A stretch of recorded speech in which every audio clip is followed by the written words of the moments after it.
자, 안녕하세요 여러분. 드디어 마지막 시간입니다. 지난 영상에는 제가 좀 목소리가 많이 안 좋았죠? 오늘은 나아졌으니까 마지막 잘 끝내도록 합시다. 자, 오늘은요 가축 자원의 국제적인 이동, 생산에 대해서 할 텐데, 사실은 앞서서 배웠던 쌀밀, 옥수수 이 부분이 훨씬 더 중요합니다. 그래서 선생님이 시험 문제에 이 부분에서만 3문제를 냈어요. 근데 가축은 워낙 간단하고 식량 자원보다는 솔직히 뭐라고 해야 될까요? 전 세계의 식생활, 식문화에 영향을 미치는 정도가 작아서 비중이 조금 작습니다. 그래서 저번 시간에 배웠던 쌀밀, 옥수수 복습을 하고 마지막 부분 나가도록 할게요. 자, 48페이지를 보면요, 메모에 총 정리하기가 있습니다. 우리가 지난 시간에 이렇게 쌀밀, 옥수수별로 어디에서 기원을 했고, 어디에서 재배 생산을 하고, 어디에서 어디로 수출을 하고, 그 다음에 이 각각 곡물 자원들의 개별 특징에 대해서 배웠었는데요. 아무래도 세계질이니까 어디에서 어디로 가는지가 중요하겠죠. 그 다음에 이 각각의 곡물 자원이 가지는 고유의 특징이 뭔지, 그거를 이제 한눈에 정리를 한 표가 여기 있는데 같이 적어보도록 할게요. 자, 첫 번째, 단위 면적당 생산량이 있습니다. 이거는 뭐라고 얘기했죠? 똑같은 면적인데 어떤 거는 100톤이 나오고 어떤 건 1톤이 나오는 것처럼 생산량이 다르다는, 생산 밀도가 다르다는 거예요. 당연히 단위 면적당 생산량이 많을수록 좋겠죠. 자, 이것은 세 가지를 순서를 정했을 때 첫 번째로 1등은 옥수수였습니다. 그 다음이 뭐였을까요? 쌀이죠. 그 다음이 밀이다. 자, 그 다음 인구 부양력은 여기에서 연결이 되는 거죠. 당연히 단위 면적당 생산량이 많으면 많을수록 많은 인구를 부양할 수가 있습니다. 근데 옥수수가 1등이었지만 저번 시간에 얘기했다시피 이 인구 부양력이라는 것은 쌀의 중요한 특징이었어요. 그래서 얘는 쌀, 그 다음이 밀이다. 자, 옥수수는 왜 안 쓸까? 옥수수는 얘기했죠. 얘는 인간이 먹는 식량 자원으로도 활용이 되지만 조금 더 많이 포커스가 맞춰져 있는 게 공업 원료예요. 그리고 인간이 먹는다기보단 가축의 사료로 많이 애용이 됩니다. 우리가 한우에 마블링이 많은 거, 그거 전부 다 옥수수 먹고 그렇게 된 거, 지방이 가득한 대부분 가축의 사료나 바이오 에탄올로 활용이 되기 때문에 인구 부양력이라는 거는 이제 인간에게 초점을 맞춘 거잖아요. 그래서 쌀과 밀만 비교를 해주시면 됩니다. 자, 세 번째, 총 생산량은 옥수수가 1등이고요. 단위 면적당 생산량도 많기 때문이고 재배하는 지역도 많고요. 그 다음이 밀이다. 그 다음에 밀과 비등비등하게 쌀이 생산량이 있습니다. 이렇게 정리를 할 수 있고, 그 다음 국제적 이동량은 이게 또 중요하죠. 누가 제일 많은가? 솔직히 이거 다 중요해요. 근데 이제 어디에서 어디로 가느냐를 따졌을 때 밀이 1등입니다. 그 다음이 옥수수고, 그 다음이 쌀이다. 자, 그래서 쌀은 대부분 생산지에서 주로 소비가 이루어진다라고 얘기를 했고요. 자, 밀 같은 경우에는요, 밀가루를 활용한 음식이 엄청나게 많습니다. 빵, 파스타 같은 것도 이제 서구권에서 먹는 음식들도 밀을 많이 사용을 하고요. 아시아에서도 면 요리 되게 많이 먹죠. 특히 중국, 면을 되게 좋아하기 때문에 동양권도 마찬가지로 밀을 많이 소비를 해요.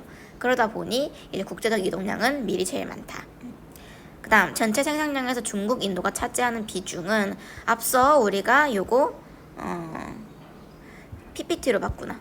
요렇게 봤듯이 우리 퍼센테지로 확인할 수가 있었죠. 자, 중국과 인도가 차지하는 것, 탑은 첫 번째가 쌀, 두 번째가 밀, 그 다음에 옥수수는 누가 제일 많았죠? 옥수수는 기원지가 어디였다? 아메리카였다. 멕시코였죠.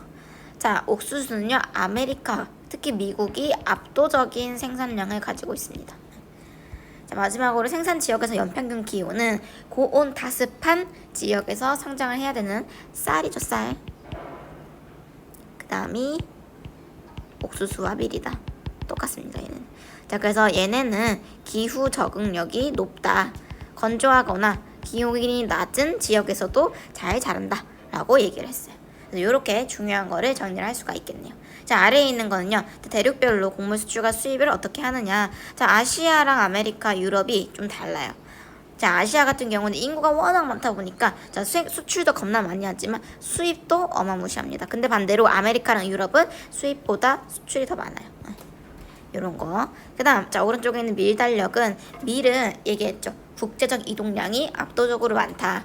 자, 밀은요, 기후 적응력이 높기 때문에 거의 모든 지역에서 생산이 가능합니다. 그래서 이 밀은 쉬는 날이 없이 1년 내내 수입 수출이 반복이 돼요. 자, 남반구에 있는 국가들은 요 우리나라 기준 겨울철에 밀을 재배를 하고, 자, 북반구에 있는 온난한 기후들은 이제 우리나라 기준 봄, 가을에 재배를 하고, 이런 식으로 1년 내내 각 나라에서 생산이 이루어지기 때문에 훨씬 더 국제적 이동량이 활발하다. 자, 아래에 있는 지도 중요하죠. 자, 쌀의 생산, 당연히 어디에 가장 이게 점이 많아요? 점이 재배지지, 아시아 쪽에서. 그 다음에 미국에서 뭐 일부 이렇게 수출이 이루어진다. 자, 밀은요, 중국이 생산을 많이 합니다. 유럽도 생산을 많이 해요. 미국도 생산을 많이 하고, 여기 호주도 있고, 라틴 아메리카도 있고, 엄청나게 많네요. 다양하게 생산을 하고 있죠. 그 다음에 화살표도 다양하게 수입 수출이 이루어진다라는 거. 아시아는 수입을 겁나 많이 합니다. 재배도 하면서 수입도 많이 해요. 호주에서도 수출을 하고요. 옥수수는요, 자, 밀이랑 그냥 딱 봤을 때 뭐야 너무 비슷한데 할 수도 있는데, 자, 밀보다 아시아의 집중도가 낮죠. 대부분 어디다? 아메리카다. 그래서 아메리카 쪽에서 수출이 활발하게 이루어지는 것을 확인할 수 있습니다. 라틴 아메리카도 마찬가지고요. 이렇게. 자, 그래서 지도를 통해서도 확인할 수 있었다. 그래서 여기까지가 이제 곡물 자원이고요.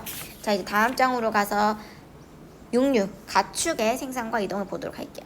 자, 가축은요, 목축업을 통해 이루어지는 거죠.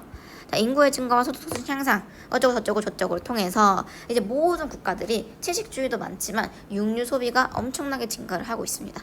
그렇다 보니 세계 지리에서 중요한 국가와 국가, 공간과 공간과의 이동, 자, 국제 이동량이 증가를 하고 있다. 자, 그래서 이 가축은 종류가 엄청나게 많지만 세 가지로 대표적인 가축을 추리를 해보면 소와 양과 돼지가 있습니다. 자, 소와 양과 돼지. 딱 봤을 때 뭐가 뭐처럼 딱 보이나요? 약간 이제 빨간 거는 소고, 그 다음에 약간 연한 거는 돼지고기고, 이렇게 양갈비를 이렇게 찢어가지고 많이 파는 거는 양고기. 자, 소와 돼지와 양으로 구성이 되어 있다. 자, 소부터 가볼게요. 자, 주요 가축의 특징은, 자, 소는 첫 번째, 옛날에 우리가 영화 원앙소리에도 나와 있었다시피 소는요, 인간과 뗄래야 뗄 수 없는 존재였어요. 그냥 얘를 먹기 위해서가 아니라 어떤 거? 자, 우리가 앞서 배웠던 이런 곡물 자원들을 재배할 때 이제 인간이 너무 힘드니까 소를 노동력으로 삼았다라는 거죠. 그래서 자, 소는 농경사회에서 노동력을 대신하는 동물이기 때문에 일찍부터 가축화가 되었다. 자, 얘네는 주로 어디에 사면요, 기후적으로 봤을 때 주로 강수량이 많은 곳에서 삽니다. 얘네 두 마리보다 물을 더 많이 필요로 해요. 그래서 강수량이 상대적으로, 무조건 다습한 지역에 필요는 없지만 상대적으로 강수량이 많은 곳에서 사육을 한다. 자, 소고기는요, 이렇게 옛날부터 농사를 짓는 곳이라면 이렇게 이런 밭갈이라고 하죠. 쟁이를 짊어지고, 그래서 너무나도 고통스러워 보이긴 하지만 이렇게 쟁이를 재가지고 얘가 이렇게 쭉 걸어가면 밭이 사람이 이렇게 파는 것처럼 밭갈이가 되는, 이렇게 활용을 했습니다. 자, 소는요, 어떻게 도움을 줄까? 소는요, 두 가지의 종류가 있어요. 크게 보면 젖소가 있고 그냥 일반 육류로 활용되는 소가 있습니다. 여러분, 이 젖소를 우리가 먹을까요, 안 먹을까요? 먹지 않아요. 여러분, 젖소를, 한국에서 키우는 젖소를 한우 소고기다 라고 만약에 소고기 한우집 가게에서 판다면 처벌받습니다. 네. 젖소는 우리가 육류로 먹는 요 소와 재배 조건, 재배 방식, 먹는 사료, 법적인 기준들, 이런 게 되게 달라요. 그래서 이 젖소는 말 그대로 젖을 짜내서 유제품을 생산을 하고요. 그 다음에 요 육류로 이용되는 소들은 밭갈이를 하거나 우리가 먹는 고기로 활용이 됩니다. 자, 그래서 이 고기를 비롯하여서 우유, 치즈, 버터 등 유제품을 제공을 한다. 그래서 이렇게 유제품을 생산을 하는 것을 낙농업이라고 하고요. 낙농업. 두 가지로 활용이 된다. 그 다음에 이 소고기는요, 냉동선 발명 이후 아메리카, 오스트레일리아 등지에서 대규모로 사육을 한다라고 나와 있어요. 이 냉동선이라는 건 요거를 얘기하는 건데, 한마디로 고기는 국제적으로 이동을 해야 되는데 오랫동안 이동을 하면 상할 수밖에 없잖아요. 자, 더운 지역으로 가면은 이제 날이 온도가 높아져서 상할 수 있기 때문에 냉동선, 이제 냉동 시설을 갖춘 선박이라는 뜻입니다. 자, 이 냉동선이 발명이 되면서 조금 더 효율적으로 육류의 이동이, 수입 수출이 활발하게 이루어졌다라는 겁니다. 그래서 이 냉동선이 발명이 되니까 한꺼번에 대량으로 생산을 해서 대량으로 수출하기가 너무나 좋겠죠. 그래서 이런 신대륙, 아메리카나 호주 같은 곳에서는 대규모 목장에서 풀어놓고 키우는 거, 방목이죠. 방목의 형태로 사육을 한다. 그거를 우리가 기업적으로, 굉장히 상업적인, 상업적이라고 할 수 있어요. 자급자족이 아니라 갖다 팔기 위해서 기업적으로 목축을 대규모로 한다. 그래서 아이고, 사진이 안 나왔네. 어쨌든 신대륙에서는 이렇게 활발하게 대규모로 한다. 그래서 이것도 어디에서 얼만큼 키우느냐, 그 다음에 어디에서 제일 많이 생산을 하느냐를 확인을 할 건데, 사육 순위를 볼게요. 1등은요, 우리가 기후 단원할 때 아마 얘기를 했었던 것 같은데, 1등은 라틴 아메리카의 브라질입니다. 2등이 인도, 그 다음이 중국, 미국, 에티오피아. 소는요, 브라질이 제일 중요해요. 브라질. 그래서 이 브라질의 소들은요, 브라질의 인구보다도 많습니다. 2억 2천 마리 정도가 있어요. 엄청나죠. 그래서 아래 표를 보면 소는 브라질, 그 다음이 인도. 그래서 가축에서 브라질을 하면 무조건 소예요. 왜냐? 나머지 애들은 중국이 1등이니까. 그 다음에 국가별 축산물 생산 비중은 반대로 브라질보다는 미국이 조금 더 앞서고요. 자, 키우는 거는 브라질이 제일 많고, 이제 축산물로서 생산하는 것은 미국이 1등이에요. 그 다음이 브라질. 중국, 아르헨티나 순으로. 그래서 아메리카에 초점이 맞춰져 있구나 라는 거를 확인할 수가 있고요. 자, 이렇게만 보고 그 다음 양으로 가볼게요. 양은 자, 마찬가지로 또 고기와 젖을 얻기 위해 사육되며, 자, 양털의 수요가 증가하면서, 자, 양털을 통해서 우리가 이제 모직물을 생산한다라고 하죠.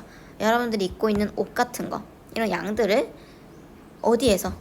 이렇게 우리가 이제 젖을 짜기도 하고, 그거를 산양류라고 해요. 산에서 키우는 양의 우유를 짠 거. 그래서 마트에 가면 비싸게 파는 우유 산양류가 여러분들도 확인할 수 있습니다. 그 다음에 양꼬치의 찡따오, 양꼬치 고기로도 많이 먹죠.